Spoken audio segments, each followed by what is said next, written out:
എപ്പോഴും night gown ധരിക്കണമെന്ന് നിർബന്ധിക്കുന്ന ഭർത്താവിനും ഭർത്തൃ വീട്ടുകാർക്കുമെതിരെ പരാതി നൽകി 21-കാരി. അഹമ്മദാബാദ് ജുഹാംപുര സ്വദേശിയായ 21-കാരിയാണ് പരാതിയുമായി രംഗത്തെത്തിയത്. 2023 മെയ്യിൽ സൗദിയിലായിരുന്നു വിവാഹം. പിന്നീട് ഇന്ത്യയിലെത്തി. വിവാഹശേഷം ഭർത്താവും ഭർത്തൃ വീട്ടുകാരും തന്റെ വസ്ത്രധാരണ തെരഞ്ഞെടുപ്പുകളിൽ ഇടപെടാൻ തുടങ്ങി. എതിർത്തപ്പോൾ തന്നെ അധിക്ഷേപിച്ചു. പിന്നീട് ഭർത്താവിന്റെ വീട്ടുകാർ താമസിക്കുന്ന ബാപ്പു നഗറിലേക്ക് താമസം മാറി.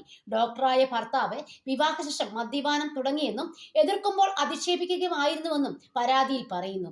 ഭർത്താവിന്റെ പെരുമാറ്റത്തെക്കുറിച്ച് ഭർത്താവിന്റെ വീട്ടുകാരോട് പരാതിപ്പെട്ടപ്പോൾ പിന്തുണ ലഭിച്ചില്ലെന്നും അവർ തന്നോട് മോശമായി പെരുമാറാൻ തുടങ്ങിയെന്നും യുവതി പറഞ്ഞു.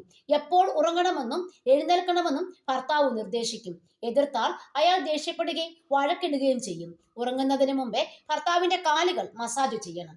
എപ്പോഴും നൈറ്റ് ഗൗൺ ധരിക്കണമെന്ന് ഭർത്താവും വീട്ടുകാരും നിർബന്ധിക്കും. എതിർക്കുമ്പോഴെല്ലാം ഭർത്താവും ഭർത്തൃ വീട്ടുകാരും അധിക്ഷേപിക്കും. ഭർത്തൃ സഹോദരിയും അവരുടെ ഭർത്താവും ഉപദ്രവിച്ചു. അവർ എപ്പോഴും കുറ്റം കണ്ടെത്തി ഭർത്താവിനെ അറിയിക്കും. കഴിഞ്ഞ മെയ് മാസത്തിൽ കാശ്മീരിലേക്കുള്ള കുടുംബയാത്രയെ തുടർന്ന് സ്ഥിതി കൂടുതൽ വഷളായി. അതിനുശേഷം യുവതി സ്വന്തം വീട്ടിലേക്ക് മടങ്ങി. മധ്യസ്ഥ ശ്രമങ്ങൾ നടത്തിയിട്ടും ഭർത്താവ് അനുരഞ്ജന ശ്രമങ്ങൾ നടത്തിയില്ലെന്ന് തുടർന്നാണ് പരാതി നൽകിയെന്നും യുവതി പറഞ്ഞു.